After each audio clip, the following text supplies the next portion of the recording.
আলহামদুলিল্লাহি ওয়া কাফা ওয়া সালামুন আলা ইবাদিহিল্লাযিনা ইসতাফা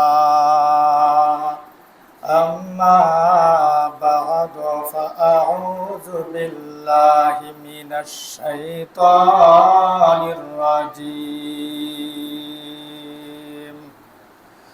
ولتكملوا العدة ولتكبروا الله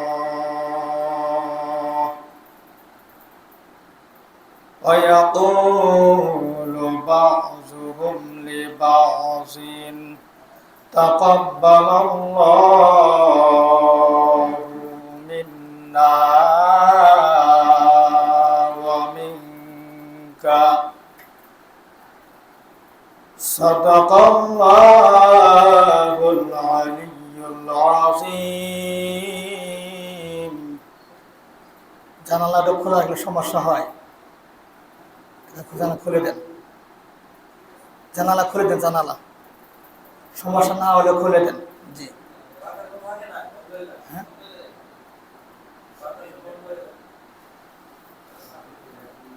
وقال حافظ ابن رجب رحمه الله تعالى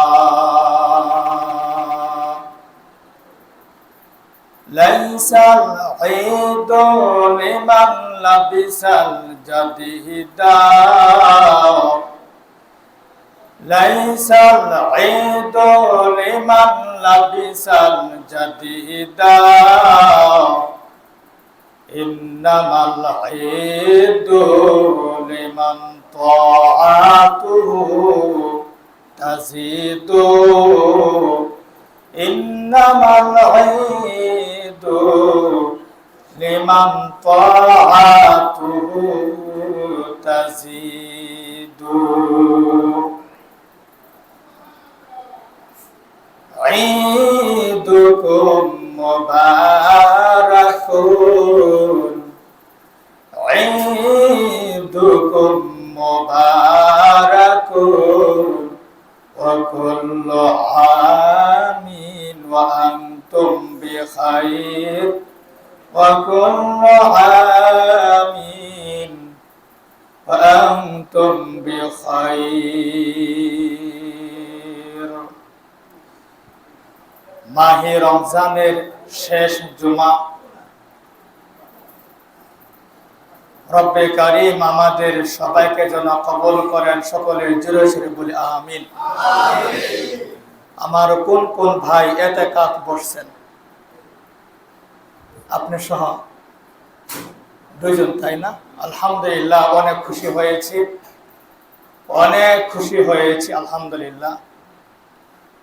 আমার পাঞ্জেগানা যেখানে 5 ওয়াক্ত নামাজ পড়াই, মানে প্রতি মুহূর্তে ইফতারের আগে সারা বিশ্বের জন্য যারা ইতিকাফে বসেছে তাদের জন্য সব সময় দোয়া করা হয়।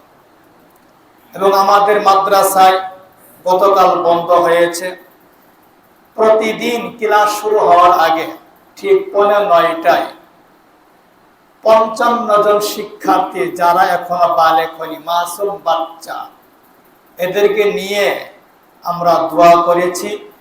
সারা বিশ্বে যারা ইতিকাফে বসেছে অবদয়াময়, তাদের জীবনের সমস্ত গুনাহ খাতাগুলো মাফ করে দাও।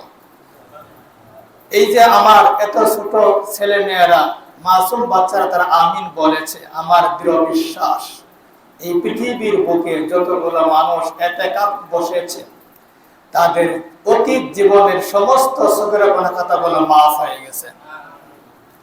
সম্মানিত হাজরিন, সম্মানিত উপস্থিতি, যারা আল্লাহর প্রিয় বান্দা, নবীর খাঁটি আশিক, তারা আসলে শেষ দশকে এরকম ভাবে মসজিদেই পড়ে থাকে, মসজিদেই পড়ে থাকে, আর কিছু তারা চায় না। শুধু একটাই চায়, ওগো আল্লাহ, গুনাহ খাতাগুলো মাফ করে দাও, জান্নাতের অধিবাসী করে দাও। সবাই জোরে সোরে বলি আমিন। আসন্ন ঈদুল ফিতর 30টা যদি রোজা হয় তাহলে সোমবার মঙ্গলবার ঈদ হবে, আর 29টা যদি রোজা হয় তাহলে সোমবার ঈদ হবে। সুতরাং এই ঈদ হওয়া চাঁদের উপর নির্ভর করবে রমজান মাস। রমজান মাস 30 বা 29 উভয়টা হতে পারে। 30টা করলে যে পরিমাণ সওয়াব, আর যদি 29টাও হয় ওই পরিমাণই সওয়াব। যেহেতু রমজান মাসের কথা বলা হয়েছে, শাহরু রমাদান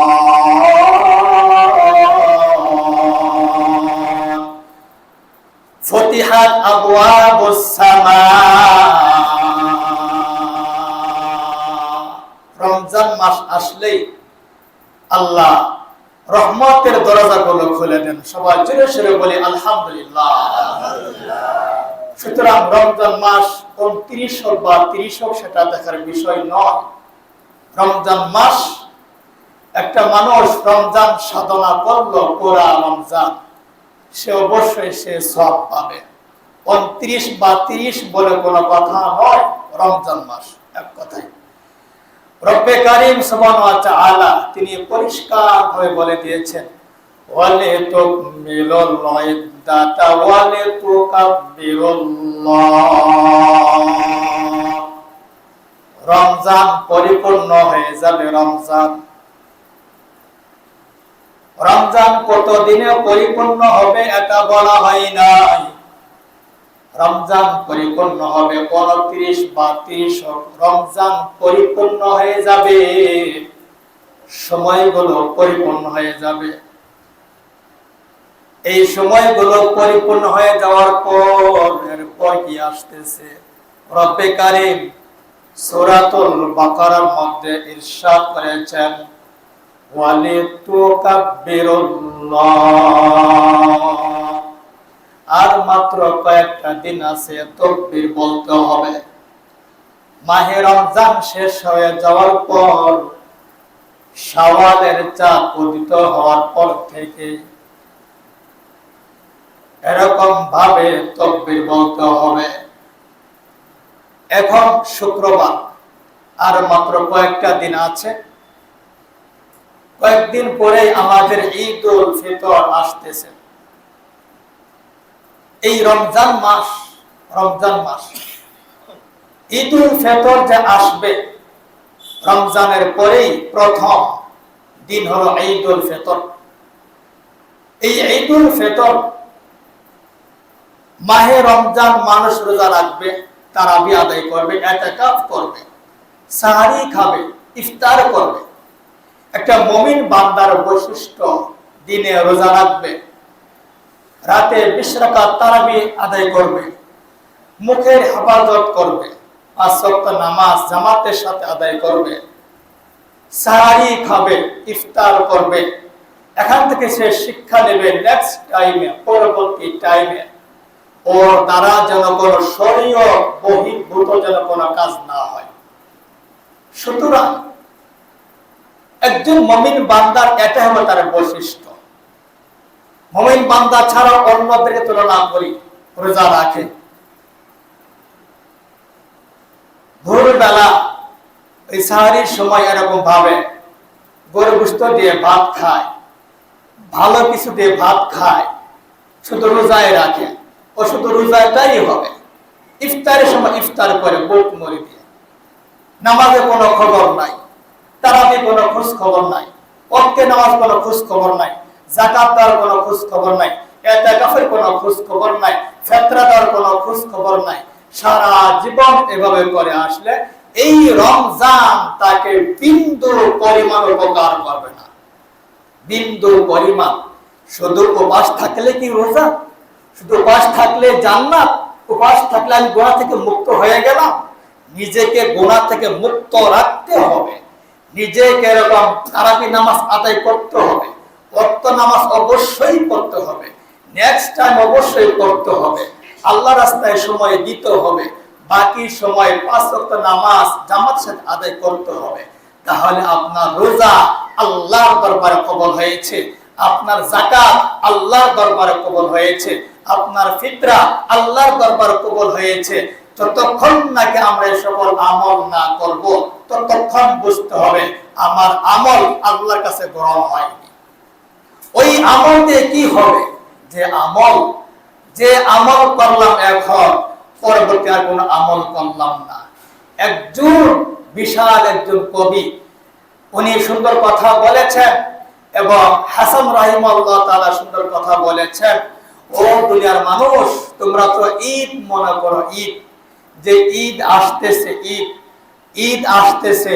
হাসান রাহিমাহুল্লাহ তাআলা তিনি বলেন, ঈদ মুমিন বান্দার জন্য প্রত্যেকদিন সবাই জোরে সোরে বলি আলহামদুলিল্লাহ।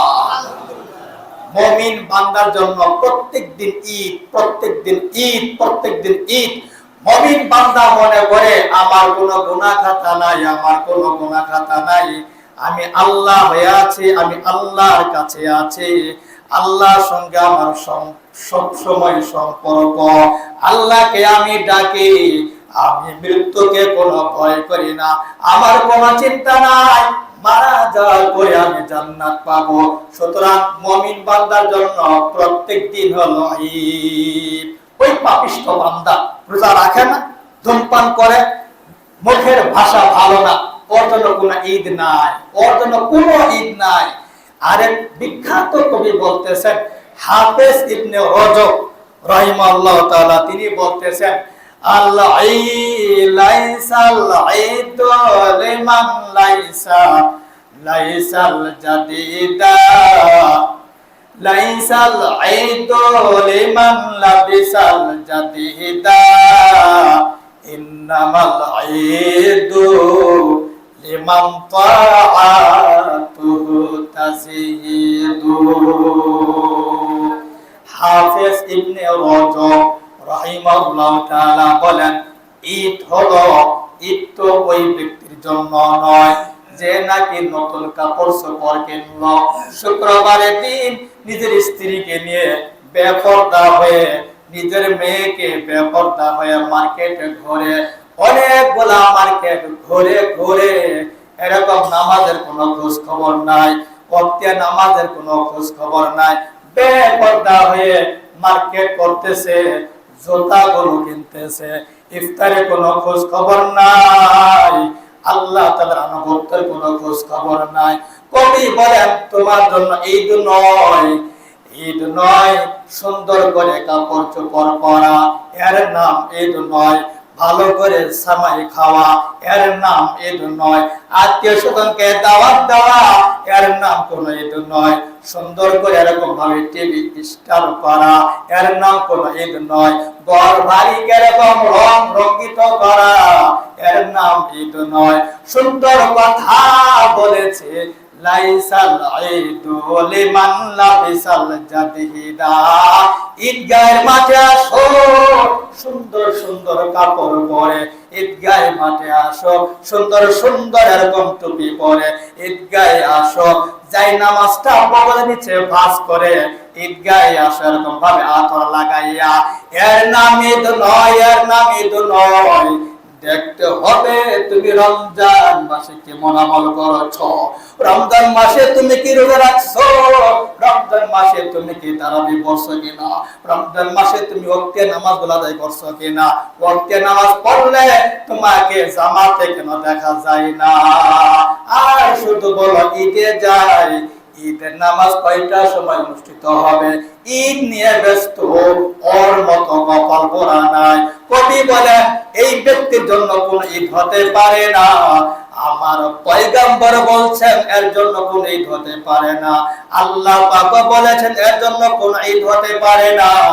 হাসান রাহিমাহুল্লাহ তাআলা তিনি আরো বলেন, আল ঈদু লিমান গুফিরা যুনুবুহু, ঈদ হলো ওই ব্যক্তির জন্য যার গুনাহ খাতাগুলো মাফ হয়ে গেল। ঈদ হলো ওই ব্যক্তির জন্য যে নাকি 20 রাকাত তারাবি নামাজ সম্পন্ন করেছে। ঈদ হলো ওই ব্যক্তির জন্য যে নাকি মাহে রমজানে রোজা রাখছে। ঈদ হলো ওই ব্যক্তির জন্য যে নাকি ওয়াক্তে নামাজগুলো এরকম ভাবে পড়েছে। এক কথাই হলো, যার ভিতরে শরীয়তের সবগুলো হুকুম আদেশ পাওয়া গেছে, ওই ব্যক্তির জন্য হলো ঈদ, ওই ব্যক্তির জন্য হলো ঈদ। লাইসাল ঈদু লিমান লাবিসাল জাদিদা ইন্নামাল ঈদু লিমান তাআতুহু তাজিদু। ঈদ হলো ওই ব্যক্তির জন্য মাহে রমজানে রোজা রাখলো, মাহে রমজানের সমস্ত হুকুমগুলো নিজের ভিতরে আনলো। ঈদ ওই ব্যক্তির জন্য নয় যে এরকম ভাবে টাল বাহানা করে রোজা রাখে না, জনসম্মুখে খাওয়া বাদ দিছে, ঘরে গিয়া খায়। কিছু কিছু মহিলা আছে যারা যদি বলা হয় রোজা রাখো, সে বলে রোজা রাখতে পারি না। এরকম কিছু কিছু পুরুষ মানুষ আছে, যদি বলা হয় রোজা রাখো, সে বলে রোজা রাখার অভ্যাস হয় নাই। এরকম আছে নাকি নাই? অবশ্যই কিন্তু আছে। ও হলো কপাল পোড়া। ওর জন্য ঈদ কেন? শরম থাকা, আপনার শরম, শরম, শরম, 100% শরম থাকা দরকার। শরম। আল্লাহর হুকুম মানবে না, নবীর আদেশ মানবে না, আর ঈদ নিয়ে থাকে ব্যস্ত। যেমন রোজা নাই, কেন এত ঈদ নিয়ে কেন ব্যস্ত? তোমার জন্য ঈদ কেন? ঈদ তো খাঁটি বান্দার জন্য, খাঁটি বান্দা। সুন্দর কথা বলা হয়েছে, ঈদুকুম মুবারাকুন, ঈদুকুম মুবারাকুন ওয়া আনতুম বিখাইর ওয়া কুল্লু আমিন ওয়া আনতুম বিখাইর। ঈদ হলো একটা বরকতময় জিনিস। এই পাপিষ্ঠ বান্দা রমজান মাসে রোজা রাখে নাই, আল্লাহর হুকুম মানে নাই। ঈদ হলো বরকতময় জিনিস। ওই বান্দা, ওই পাপিষ্ঠ বান্দা বরকতময় ঈদে সে আসতে পারে না, বরকতময় ঈদের ভোগগুলো সে ভোগ করতে পারে না। ডাক্তারদের এরকম ভাবে পরামর্শ দেখা গেছে, পেটে ক্যান্সার, ক্যান্সার কেন?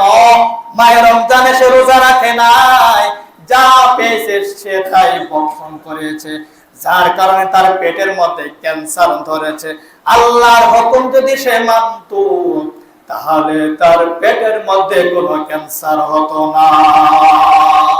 ডাক্তারদের এরকম পরামর্শ এটা এসেছে। সুতরাং এরকম ভাবে আমরা ঈদের দিন কিছু আমল আছে, যে আমলগুলো বলা প্রয়োজন এবং আমাদের শোনা থাকা প্রয়োজন। ঈদের দিন, যেদিন ঈদ হবে, যেদিন ঈদ হবে ইনশাআল্লাহ, ঈদের দিন কিছু এরকম সুন্নাহ বা নিয়ম আছে। এই নিয়মগুলো যদি এখন না বলা হয়, পরবর্তী সময় বলে লাভ কি? ওই ঈদগাহ মাঠে বলে লাভ আছে? লাভ নেই, এখন বলা প্রয়োজন। ঈদের কিছু সুন্নাহ বা নিয়ম আছে। এর মধ্যে 1 নম্বর নিয়ম হলো, ঈদের দিন অবশ্যই সুন্দর করে গোসল করবেন, সুন্দর করে গোসল করবেন। গোসল করার পরে এরকম ভাবে, এই সুন্দর করে এরকম ভাবে নিজের যতটুকু সাধ্য থাকে এরকম শরীরে এরকম ভালো ভালো আতর লাগাবেন, যেগুলো সুঘ্রাণ, যেগুলো আতর হয় এগুলো আতর লাগাবেন, এবং চোখে সুরমা দিবেন যেন ভালো সুন্দর দেখা যায়। এবং ঈদগাহে যাওয়ার আগে পয়গম্বর বিশ্ব নবী রাসূলুল্লাহ সাল্লাল্লাহু আলাইহি সাল্লাম ঈদুল ফিতর, মাহে রমজানের ঈদ মুবারক ঈদুল ফিতর, পয়গম্বর যাবেন ঈদগাহে নামাজ পড়ার জন্য, যাবেন কিতাবের মধ্যে লেখা পয়গম্বর তিনি খেজুর খেয়ে ঈদুল ফিতর নামাজ পড়ার জন্য গেছেন। ওই কিতাবের মধ্যে এটাও লেখা আছে, আমার পয়গম্বর, আমার দরদি নবী, তিনি বেজুর খেজুর খাইছেন, 3টা বা 5টা, এরকম ভাবে তিনি খেজুর গোলা খেয়ে তিনি ঈদের নামাজ ঈদুল ফিতর নামাজ পড়ার জন্য চলে গেছেন। এখন যেহেতু আমাদের দেশে খেজুর পাওয়া যায়, এরকম ভাবে খেজুর খাবেন, খেজুর খাবেন বেজুর, হয়তো 3টা বা 5টা বা 7টা 9টা বেজুর খাবেন, তাহলে নবীর সুন্নাহ আদায় হবে। আর যারা আমার মতো যারা গরিব আছেন, যদি খেজুর যাদের সমকক্ষ বা সামর্থ্যবান নয়, খেজুর ছাড়া কোনো মিষ্টি জাতীয় জিনিস যেগুলো আছে এগুলা খাবেন, এটাও সুন্নাত আদায় হয়ে যাবে। এরপর কথা হলো, আমরা মনে করি নতুন কাপড় চোপড় পরা এটা হলো সুন্নাহ। না, কিতাবের মধ্যে লেখা আছে আহসানু সিয়াব, সুন্দর পোশাক, যে পোশাকের মধ্যে কোনো ময়লা থাকবে না, সুন্দর ওগুলা পোশাক পরে ঈদের নামাজ পড়ার জন্য যাবেন। সুতরাং সুন্দর পোশাক, আপনার সামর্থ্য আছে, সুন্দর পোশাক বানিয়েছেন, সুন্দর টুপি বানিয়েছেন, সুন্দর জামা বানিয়েছেন, সুন্দর এরকম পাজামা বানিয়েছেন, জুতা কিনেছেন, কোনো সমস্যা নাই। আপনার সামর্থ্য নাই, আপনার ওই জামাটা, ওই কুর্তাটা, ওই পাঞ্জাবিটা সুন্দর করে ধুয়ে দিবেন, যেন কোনো ময়লা না থাকে, যেন কোনো দুর্গন্ধ না থাকে। টুপিটা সুন্দর করে পরিষ্কার করবেন, যেন অগোছালো না থাকে। তাহলে যে মানুষটা সামর্থ্যবান হয়ে সুন্দর কসকসা সুন্দর যে টুপি কিনলো, দামি এরকম জামা সিলাইলো, দামি পায়জামা কিনলো, 5,000 টাকা দাম, এর চেয়ে আরো বেশি জুতা কিনলো, ও যে পরিমাণ সুন্নত আদায় করলো, আপনি না কিনিয়ে সামর্থ্যবান না হয়ে সুন্দর পরিষ্কার পরিচ্ছন্ন ভাবে পোশাকগুলো পরে ঈদগাহ গেলেন, ওর সব আপনার সব একই সাথে সবার জন্য সেরে বলি সুবহানাল্লাহ। আর যে রোজা রাখলো না, ও কেন শরম থাকা দরকার, ও সুন্দর করে তো কেন পরে এরকম অর্থের ঈদ নয়, ওর জন্য ঈদ নয়। মানুষও বুঝে ঈদ, ও শরম পা, আবার শরম পা ঈদও আসে, আবার সামনে কাতারে বসে, সামনে কাতারে বসে লাভ কি? ও জাহান্নামী, জাহান্নাম, জাহান্নাম, জাহান্নাম। বলতে পারেন জাহান্নাম কেন বলেন? আমি তো বলি না, আল্লাহ তো বলছে, পয়গম্বর তো বলছে জাহান্নামে যাবে, জাহান্নামে যাবে। সুতরাং আমরা সাবধান হয়ে যাই। এরকম ভাবে এক ভাই প্রশ্ন করেছেন, যদি কেউ রোজা না রাখে তাহলে সে কি করবে? প্রথম কথা হলো, যিনি এরকম ভাবে রোজা, যার সমস্যা হয়ে গেছে অসুস্থতার কারণে, অসুস্থতা হওয়ার কারণে যার রোজা সমস্যা হয়ে গেছে, অথবা যার অসুস্থ, সে যদি এরকম ভাবে নেক্সট টাইম রোজা না রাখতে পারে, তাহলে এরকম সে এরকম ভাবে ফেদিয়া দিয়ে দিবে, ফেদিয়া দিবে। এরকম ভাবে ফেদিয়া যেটা আসে, ফেদিয়ার পরিমাণ হলো 110 টাকা, সে এরকম দিয়ে দিবে। আর যে নাকি এমনিতে রোজা রাখলো না, এমনিতে ভাবলো, একটা রোজার জন্য আরো 60টা রোজা রাখতে হবে, আরো 60টা রোজা। যদি 30টা না রাখে অনেকগুলো রোজা হয়ে যাবে। সুতরাং আমরা সাবধান হয়ে যাই, সাবধান হয়ে যাই। যিনি অসুস্থ মানুষ, রোজা রাখতে পারে না, প্রথম দেখতে হবে নেক্সট টাইমে সে ওইগুলো রোজা আদায় করবে। যদি না আদায় করতে পারে, যদি তার আল্লাহর বেশি সমস্যা হয়, যদি সামর্থ্য অর্থাৎ রাখার সুযোগ হচ্ছে না, আরো দিন দিন ওষুধ বৃদ্ধি পাচ্ছে, তাহলে সেক্ষেত্রে উনি ফেদিয়া দিয়ে দিবে। একটা ফেদিয়া দাম হল 110 টাকা, একটা ফেতরা দাম আর কি আসবে। জি জি, এটা ভিন্ন, নিচে, জি নিচে। আর যিনি রোজা, যিনি ইচ্ছাতেই ভেঙে ফেলেছেন, উনি মানে ইচ্ছা করে এমনি রাখে নাই, একটা রোজার সমতুল্য আরো 60টা রোজা রাখতে হবে, আরো 60টা রোজা। সুতরাং আমরা এই সকল জিনিস জানবো এবং আমল করতে থাকবো। আমার মনে হয় যিনি প্রশ্ন করেছিলেন, অসুস্থ মানুষের কথাই মনে প্রশ্ন করেছিলেন। আশা করি আপনার প্রশ্ন ক্লিয়ার হয়েছে। আপনারা কিছু বলবেন? জি,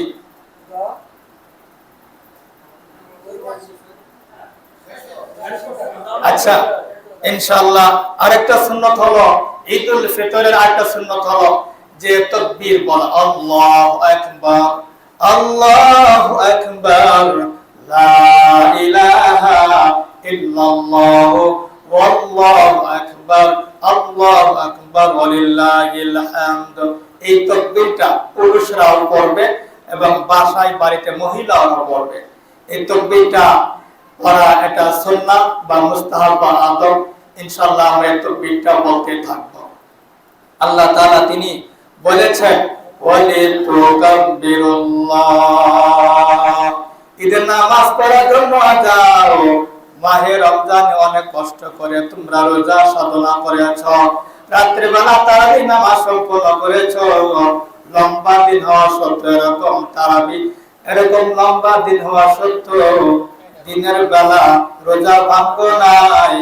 এখন তোমাদের জন্য ঈদ এসে গেছে, তোমরা ঈদকে সাফল্য করার জন্য, তোমাদের খুশিকে সাফল্যময় করার জন্য তাকবীর বলো, তাকবীর, আল্লাহু আকবার, আল্লাহু আকবার, লা ইলাহা ইল্লাল্লাহ। আল্লাহু আল্লাহু আকবার আল্লাহু আকবার ওয়ালিল্লাহিল হামদ। আরেকটি কথা হলো সাহাবায়ে কেরাম রাদিয়াল্লাহু তাআলা আনহুম, তাদের আদর্শ দ্বারা আমরা নিজেদের ভিতরে ওই আদর্শগুলো নিয়ে আসব। ঈদের দিন সাহাবায়ে কেরাম তারা একে অপরের সঙ্গে দেখা হলে তারা কি বলতো? তাকাব্বালাল্লাহু মিন্না ওয়া মিনকা। এক সাহাবী আরেক সাহাবীর সঙ্গে দেখা হলে, ঈদের দিন দেখা হয়েছে, এক সাহাবী আরেক সাহাবীকে বলতো তাকাব্বালাল্লাহু মিন্না ওয়া মিনকা, ও আল্লাহ আমাকে কবুল করো, যার সঙ্গে আমার দেখা হলো তুমি তাকেও কবুল করো। ঈদের দিন দোয়া তাকাব্বালাল্লাহু মিন্না ওয়া মিনকা। সবাই বলেন তাকাব্বালাল্লাহু মিন্না ওয়া মিনকা, তাকাব্বালাল্লাহু মিন্না ওয়া মিনকা। এই আমলটি ইনশাআল্লাহ আমরা করতে পারি, তাহলে সাহাবায়ে কেরামদের আমল আমাদের ভিতরে আসবে, নবীদের সুন্নাহ আমাদের ভিতরে আসবে। আরেকটি বিষয় হলো ঈদের দিন শরীয়ত বহির্ভূত কোনো কাজ করা যাবে না। অনেকে এরকম আছে বা ভালো মানুষ বলে সারা বছর তো টিভি দেখলাম না, ঈদের নামাজটা পরে আসছি, খাটের উপর শুয়ে শুয়ে সিনেমা দেখতেছে। এটা আমি সব চোখে দেখেছি। ভালো মানুষ হজ করেছে, নামাজও পড়ে, আলহামদুলিল্লাহ। ওর যুক্তি হলো একদম তারাবি সব কিছু পড়েছে, ঈদের নামাজটা পড়ে খাটে আসি শুইছে আর টিভিটা অন করছে, সিনেমা দেখতেছে। তাহলে কি হলো? পড়া রমজানের রোজা কি হলো আপনার? কোনো প্রকার হলো না। আপনি সিনেমা না দেখে বয়ান দেখেন, ওয়াজ দেখেন, একটা ইমামে কত বয়ান আছে, সমস্ত উলামায়ে কেরামদের বয়ান দেখেন, আপনার হায়াত শেষে কত কত বয়ান শেষ হবে, এত বয়ান আছে, তাহলে আপনি বলে কেন দেখেন? সুতরাং ইনশাআল্লাহ আমরা চোখের হেফাজত করব। রব্বে কারীম আমাদের সবাইকে চোখের হেফাজত করার তৌফিক দান করেন। সকলে জোরে জোরে বলি আমিন।